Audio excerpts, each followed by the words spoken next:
Here we are, students, the second part of the first full audio lecture on forensic anthropology, history, and methods. Here we're going to kind of delve into what forensic anthropology is, as well as look at the medical legal context. This kind of has to do with how forensic anthropologists and other associated disciplines conduct their work, as well as standards that are used in court of law for the collection of evidence.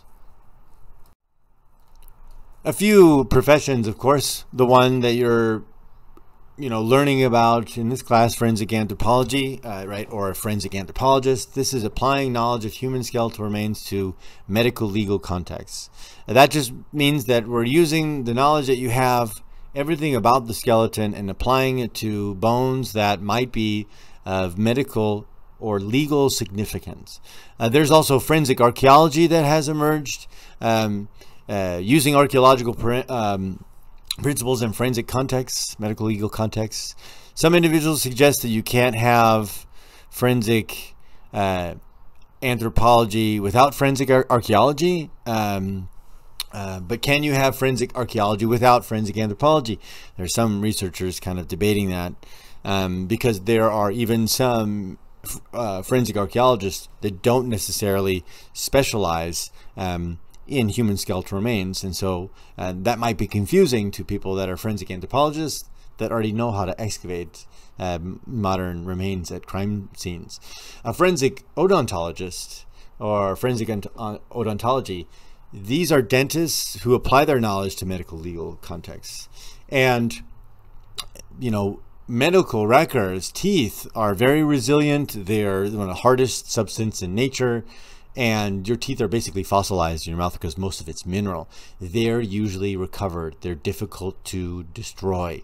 And when you have dental work, right, it's unique. And so we can look at all of your dental work and the visits you went to the dentist to identify you if you were a decedent or a victim of foul play at a crime scene. So that's one really good resource for us to tap into. Odontologists might also delve into bite mark analysis, but you'll notice that bite mark analysis now is under lots of scrutiny because there's lots of errors in it. Just a few kind of points to make here is that a forensic anthropologist is just one of many individuals, team members in a medical legal investigation. You also have people that study ballistics, which is the study of firearms. You have people that study insects in medical legal context. That's forensic entomology, not to be confused with etymology. Entomology is the study of insects. Etymology, the study of word origins and usage. Entomologists are great. They're essential on crime scenes, particularly if there is no skeletonalized material and there's still lots of soft tissue. We have good records of progression of insects, maybe not ones that are applicable to each and every environment and situation. However, you'll see later in the course that it actually provides some really good a resolution about timeframes and the postmortem interval. Forensic botany is also important at crime scenes. For instance, sometimes you have botanists that are able to identify and recover certain materials inside an individual's body or around their body, where it might actually infer that the individual was put in another environment first beforehand, and those are important clues in any investigation. Well, now we must kind of move into how we use forensics in jurisprudence, and right, how is our information being used in expert testimony, right? How can it be introduced as expert testimony and as in terms of information? How well and fine-tuned and refined a study has been conducted on some type of phenomenon. And so this is known as the development of general acceptance criterion that occurred in the 20s here in the United States in the US court system. And it has to do with a case where a psychologist said he developed a technique that can measure blood pressure and will tell if somebody is lying or guilty. And so we know now that your blood pressure is higher when you know your blood pressure is being taken. Your blood pressure increases when you're nervous. Maybe even if the doctor, you're nervous when people are putting things on you.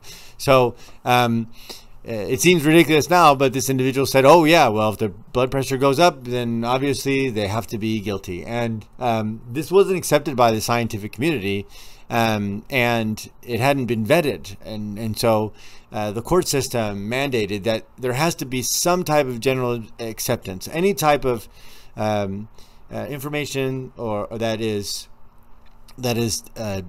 technique that's developed has to be actually tested rigorously enough that a number of the scientific community accepts it generally. Now, what does that mean, right? How many people need to accept it for it to be something that's included in a court of law? That makes that kind of ambiguous. It wasn't until the 1970s that there was a little more direction, and this is because we would have new techniques, new scientific cutting-edge technology that would help put criminals away, but because maybe it was too new, it couldn't be generally accepted by the scientific community, and that was in conflict with the Frye versus United States 1923 decision. So in 1975, the federal government came up with a rules of evidence, and that is that, and this opened up the opportunity for newer techniques.